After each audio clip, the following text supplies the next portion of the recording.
Now we're bringing to you the top headlines for the morning. And residents of Straha East in the Tema West constituency, whose homes were demolished by the Tema Development Corporation, disappointed at Parliament for exonerating the TDC for demolishing their homes.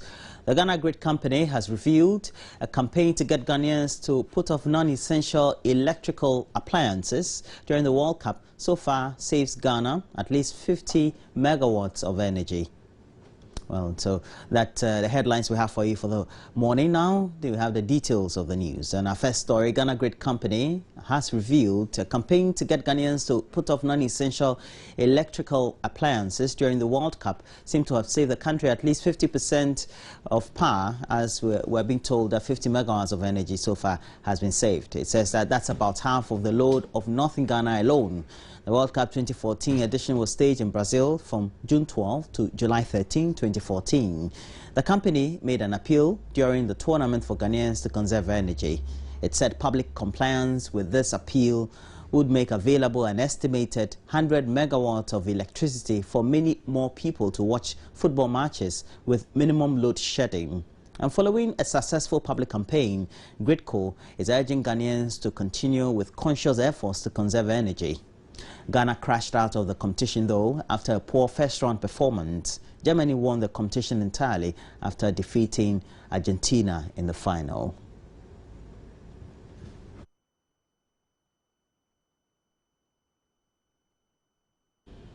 Residents of Ajay in the Tema West constituency, whose homes were demolished by the TDC, that's the Tema Development Corporation, over 6 months ago, say they are disappointed at Parliament for exonerating the TDC for demolishing their homes. According to them, they will continue to live on the land till court pronounce on their case, therefore. For more than 6 months, the people of Straha East have been rendered homeless.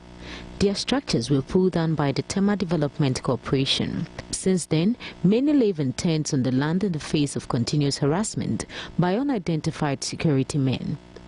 Although disappointed by the actions of the Parliamentary Select Committee on Water Resources, Works and Housing, they hope that the chief will fast-track legal actions to end the situation. They didn't come with a good report, because when we read the report, it doesn't show anything. It doesn't make sense at all. The report that comes out doesn't make sense at all. I mean, it's something which we don't understand. We are trying to organize ourselves to make a demonstration about this. We are not satisfied. Very, very disappointed. We are patching with people, and as it's keeping long, the people that we are patching with, they are getting fed up. Unfortunately, they have gone on 3-month recess. They should have come up with this report for us to get back to them. But they waited till the last day for them to rise before they brought up the report, and they have run away for 3 months, leaving us to suffer as a citizen, whilst they are going home to relax and sleep. We are very disappointed with this report. It's very unfair. It's very, very unfair. Chief of the area has been meeting with the residents to discuss the way forward, saying they are not surprised at the report presented. We don't accept the findings totally, and we brought documents to show it. No questions were asked on it anyway. There were so many maps we presented, no questions were asked on them. And I find it extremely difficult how you reach a conclusion like that if you haven't gotten the clarity yet. I seriously believe that a position was taken before the whole thing started. I seriously believe that a position was taken. I seriously believe that the committee members thought indeed the land was for TDC, and this was just procedural for everybody to know that the committee was set up. We are willing to go to court. We are willing to argue our case at court, where a court of competence jurisdiction, where independent judges will look into the matter. We believe in the rule of law. That's what the family is going to do. Whatever step we are going to do or take to ameliorate the hardship that the people are going through, the family will take. Chiefs and residents of Straha East say they are not perturbed by the report presented by Parliamentary Select Committee. For them, embarking on a court action now will be the best alternative in addressing their issues. Matilda Pamaga for Joy News, Tema. Meanwhile, the affected residents whose homes were demolished by the TDC over 6 months ago say they are disappointed at Parliament for exonerating the TDC for demolishing their homes. According to them, they will continue to live on the land till court pronounce on their case.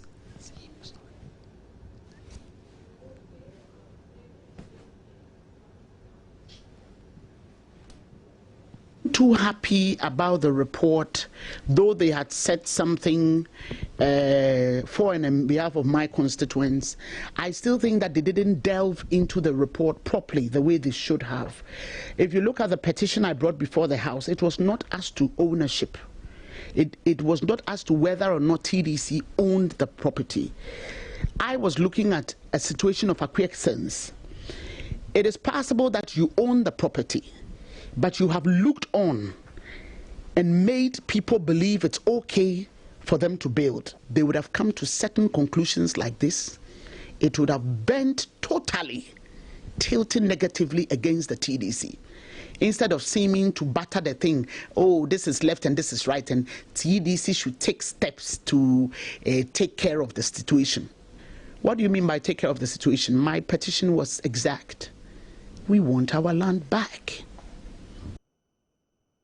So that's the Member of Parliament for the Tema West constituency, the Ato. And now we have to look at some of the stories. And trains across the country will be packed today as rail workers begin a nationwide strike to protest poor conditions of service. The workers last week served notice they will withdraw services in state protests today to demand better service conditions. They say their service condition was so dire that some senior managers after decades of service with the company still receive meager salaries. Deputy Transport Minister Joyce Mukhtar-Bawa has issued a passionate last-minute plea to workers to back down as the Fair Wages and Salaries Commission opens negotiations into their grievances. She said the ministry has been holding discussions with the workers for the past 1 week. What we have actually come to as a conclusion is that, she's quoted as saying, they should hold on the strike while the ministry agreed on a reasonable increment for their salaries. The National Labour Commission is expected to meet with the leadership of the union to find solutions to their difficulties and challenges, reiterating that so far it's been agreed to re-strategize salaries of workers to a certain extent. The minister said the ministry is also putting in place measures to make the railway sector more viable. A chairman of the Railways Workers Union, Alex Nana Boateng, says they will not call off today's strike.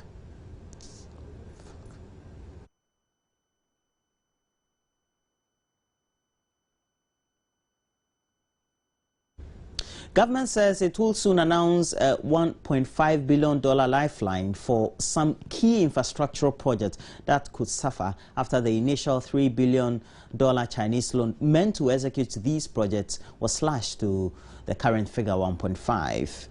Minister for Communications Dr. Mani Boama revealed on last Saturday's Joy FM's News File program, slashing the Chinese loan creates an opportunity for government to look for another $1.5 billion in the market, as a mid-year budget review in Parliament reviewed last week. Finance Minister Seth Terkper indicated government will request the legislature to have the $3 billion Chinese Development Bank facility.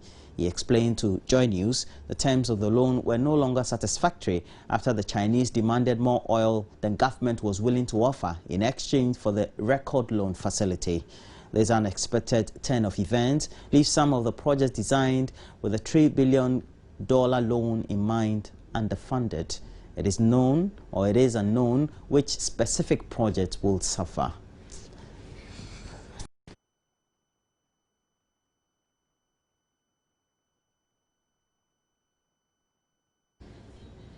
In other news, Kumasi Mayor Kujobunsu was booed at the Central Market when he visited the market to sympathize with traders. The traders are still defying directives not to rebuild the market, arguing they will lose their livelihood if they didn't reconstruct the stalls immediately in the current melee of the difficulties they're facing. A report by Mahmoud Mohammed Nuruddin.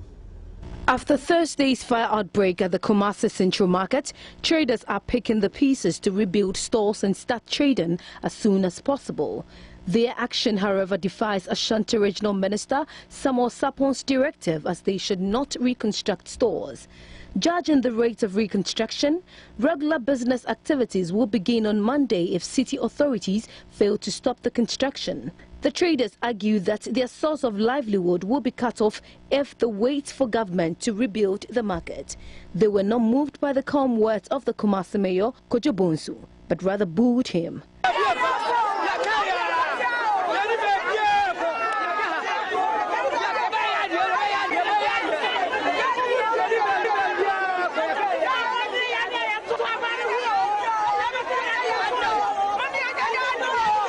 Kojo Bonsu, however, braved through the heckling and told the traders government had secured a loan to rebuild the market.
It is unclear whether city authorities will allow the traders to defy their directive.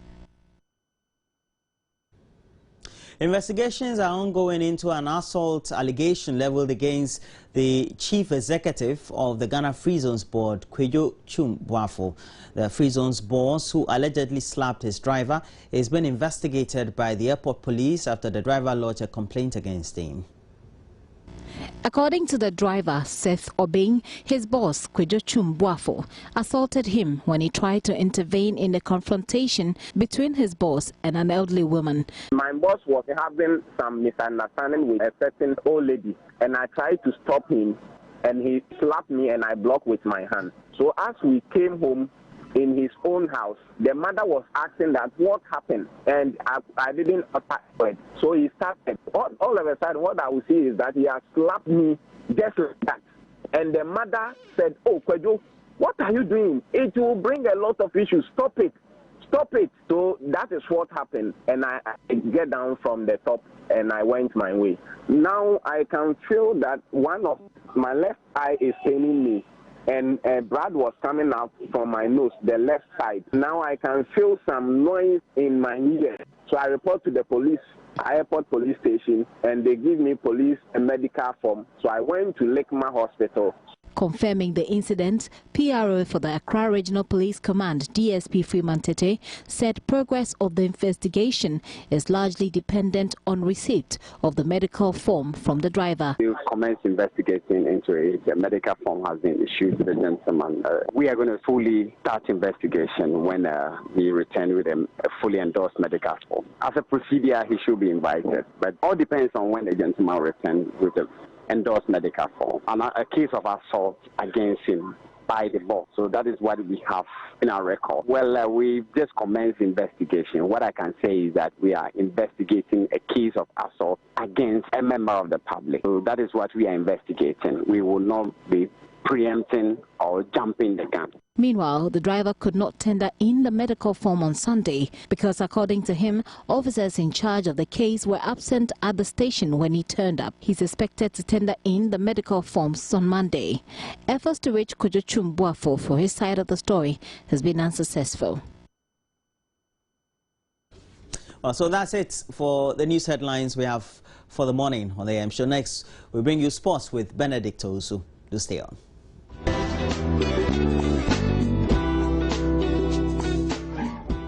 Hello, good morning, and let's talk sports now on the AM show. Former King Faisal CEO Vincent Sowodote has exclusively revealed to Joy Sports there must be changes in the leadership of the Ghana Football Association. Odote, who on 2 occasions have lost miserably to the current FA boss, that's Mr. Kwesi Nyantakyi, in the last 2 elections for the FA presidency, is preaching changes.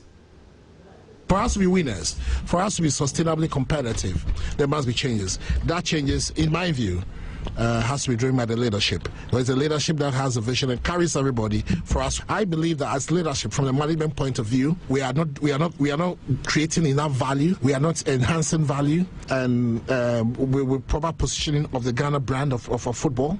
And I think leadership, it falls rather does tell me. Have you realized that you are the only person speaking against, the FA in recent times? I've been saying that for 10 years. So that was a former CEO of Kumasi King Faisal and also Accra Heartful Vincent Soa Odute in that interview with my colleague Ridwan Ibrahim Asante on last Saturday's edition of the Joy Sports Link on Joy 99.7 FM. We'll do some more stories, and Black Queens coach Yusuf Basigi admits his side has been handed a tough group for this year's African Women's Championship to be staged in Namibia. Ghana will face South Africa, Cameroon and Algeria in Group B after Saturday's draw in Windhoek, Namibia. Coach Yusuf Basigi, who doubles as coach of Premier League side Sekendi Hazake, says they are in a tough group but believes they can make it. It's a tough group, though. Most of my girls also called me. In fact, it looks like they don't seem to see it to be a tough group because they were determined already, praying and determined to meet Cameroon one day because of what we suffered in their hands last 2 years. And then it has come to that. So, though it's very tough, it will all depend on our preparation and then determination. We are going to prepare very, very hard because of that. Next week we'll be in camp and then we'll prepare adequately for the champion. So we still stay with women football, and Coach Bashir Hayford insisted, that's coach of the Black Princesses, he insists that preparations is the primary concern for the Ghana Under-20 women's team at the moment.